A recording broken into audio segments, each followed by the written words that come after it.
అందరూ నమస్కారం.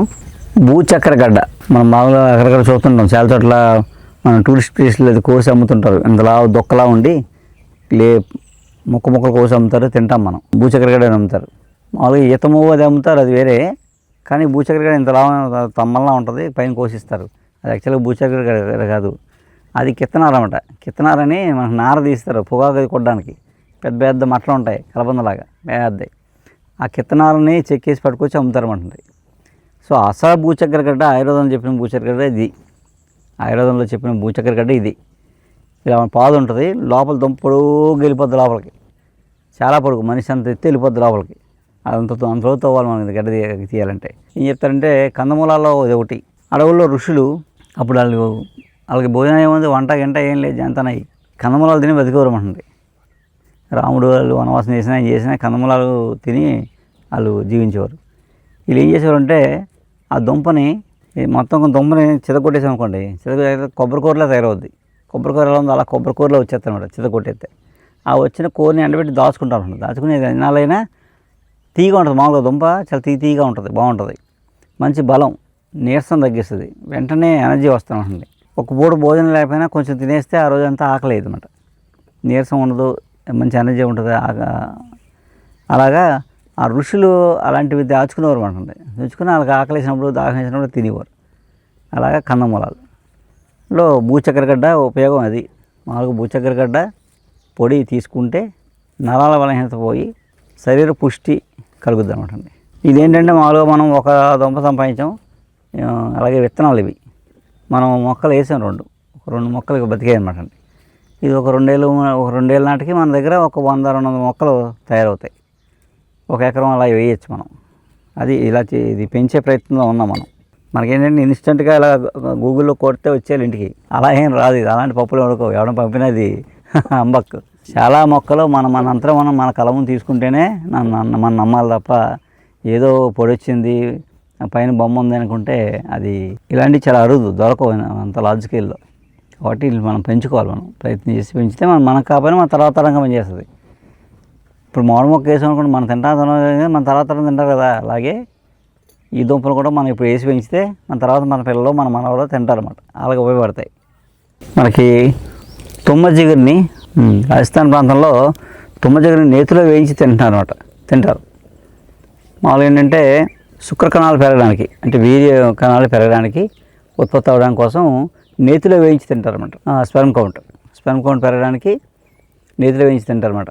నెయ్యి బాగా మరుగుతుంటే ఇది మామూలుగా అయితే మనం చెట్టుకి కన్నం పెట్టి తీసిన జిగురు, ఇది తుమ్మ జిగురు. ఇది మనం తుమ్మ చెట్టుకి నల్ల తుమ్మ చెట్టుకి కన్నం పెట్టి తీసిన తుమ్మ జిగురు. ఇది ఈ ముక్కలు అవే. ఇది మామూలుగా బయట మనం కొన్నాం. ఇది తుమ్మ జిగురు అనే కొన్నాం బయట మార్కెట్లో. అయితే నెయ్యి మరిగింది. ఇప్పుడు మనకైతే ఆవు పాలు పెరుగు ఉంటుంది, ఎన్న తీసి నెయ్యి వేస్తాం. నెయ్యితో మన ఆవు నెయ్యితో వేస్తాం. రాజస్థాన్లోకి ఏంటి ఒంట్లు ఎక్కువ కదా, అది ఒంటి పాలు కాసేసి తోడెట్టేసి పెరుగు చేసి దాన్ని వెన్న చేసుకుని, వెన్నను కాసి నెయ్యి చేసుకుని ఆ నెయ్యితో తింటున్నారు. ఇంకా బలం ఎక్కువ ఉన్నట్టండి.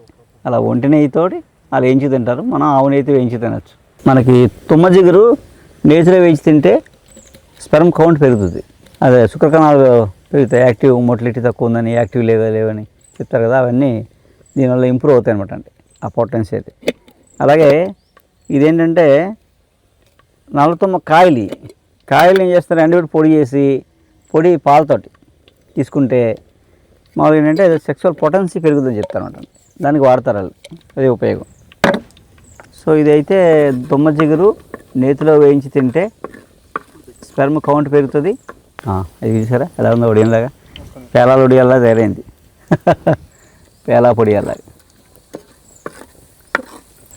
అది. నెయ్యి బాగా కాగాక వేస్తే వెంటనే ఇలా ఒడియాల్లో ఉబ్బిపోతాయి అన్నమాట. ఫస్ట్ టైం అండి ఇక్కడ ఈయన ఉన్నారని నాకు తెలీదు. తెలిసిన తర్వాత ఈయన యొక్క ప్రతి విషయంలో కూడా మాకు ఎంతో ఎగ్జైటింగ్గా ఉంటుందన్నమాట. రవివర్మ గారని యూట్యూబ్లో ఇప్పటివరకు చూడలేదు. చూడకుండానే ఫస్ట్ టైం మోకాళ్ళు ఇప్పులని వస్తే ఆయన చేసిన ట్రీట్మెంటు, ఆ తర్వాత ప్రతి విషయం నందు తోటలని, పొలాలని, మొక్కలని ప్రతి దాంట్లో ఆయన చూపించే మెడిసిన్ అద్భుతంగా ఉందండి. నిజంగా చాలా చాలా అద్భుతంగా ఉంది. ఏంటంటే ప్రతి ఒక్కరు ప్రకృతిని మర్చిపోయారు. మెడిసిన్ అంటే డాక్టర్ గారి దగ్గరికి వెళ్ళిపోవడం, లేకపోతే బీపీ షుగర్ మాత్రలు వేసేసుకోవడం అంతటితో సరిపోయింది అనుకుంటున్నారు. కానీ ఈయన మన ఇంటి ముందే మన వాకట్లోని గడ్డిలో కూడా ఒక మెడిసిన్ చూపిస్తున్నారండి ఈయన అద్భుతంగా. అది నాకు చాలా ఇంప్రెస్ అయ్యింది. మా పాపకు కూడా బాగాలేదని తీసుకొచ్చామండి. చాలా చాలా ఇంట్రెస్టింగ్గా ఉంది. ఆయన చెప్పే ప్రతి మాటలో అద్భుతం, అమోఘం ఉందండి. ఎవరైనా సరే వచ్చి ఒకసారి చూసి వెళ్ళాలండి. ఇన్ని రవివర్మ గారు అంటే గొప్పగా ఉందండి చాలా. నమస్తే అండి, నా పేరు అప్పారావు అండి, నాది జగ్గంపేట అండి. నేను సెంటరింగ్ చేస్తే పైన బిల్డింగ్ మీద పడిపోయానండి. స్పైనల్ కార్డ్ డ్యామేజ్ మొత్తం బాడీ స్వర్స్ అంతా అయిపోయిందండి. 2023 డాక్టర్ గారి దగ్గరికి వచ్చానండి. 23 డాక్టర్ గారి దగ్గర వచ్చిన తర్వాత 2 నెలలు వేసి నడుపుతామని నరం పట్టుకొని చూసి చెప్పారండి. అలాగే 2 నెలలు వేసి నడిపించారండి. అదే మందులు కంటిన్యూ వాడుతున్నాను. ఈ రోజు నేను మంచం మీద ఉన్న పేషెంట్, కారులో బెడ్ పేషెంట్ని తీసుకొచ్చామండి. మంచం మీద ఉన్న పేషెంట్ అండి. ఈ రోజు బండి వేసుకున్న అంతా నేను ఇక్కడ వరకు వచ్చానంటే కారణం డాక్టర్ గారు వాళ్ళండి. ఈ మందులు వాడిన తర్వాత నాకు అంతా ఫ్రీ రికవర్ అయిందండి. స్పైనల్ కార్డ్ డ్యామేజ్ అయిందండి. బాడీ స్వర్స్ మొత్తం అయిపోయిందండి. బాడీ స్వర్స్ అయిపోతుంది. మాట తప్పించి ఇంకేమీ మాట తప్పితే ఇంక వేరే ఏం పని చేయలేదు అనమాట. స్వర్శ అసలు లేదండి. ఈయన మందులు వాడిన కానీ స్వర్శ తెలిసిందండి ఇంటికి. మేము ఫస్ట్లో కారులో బెడ్ మీద తీసుకొచ్చామండి. తర్వాత నెక్స్ట్ టైం ఈలిసేర్లో వచ్చారండి. 3వ టైం తీసుకొచ్చినప్పుడు ఆయన డాక్టర్ గారి దగ్గరికి వెళ్ళారండి. టిక్కు సహాయంతో డాక్టర్ గారి దగ్గరికి వెళ్ళారండి. ఈ రోజు నా భర్త ఎలాగా లేచి నడుపుతున్నారు, బండి నడుపుతున్నారు, తన పని తాను చేసుకుంటున్నారంటే నిజంగా గురువుగారు దయ్యేనండి మాకు.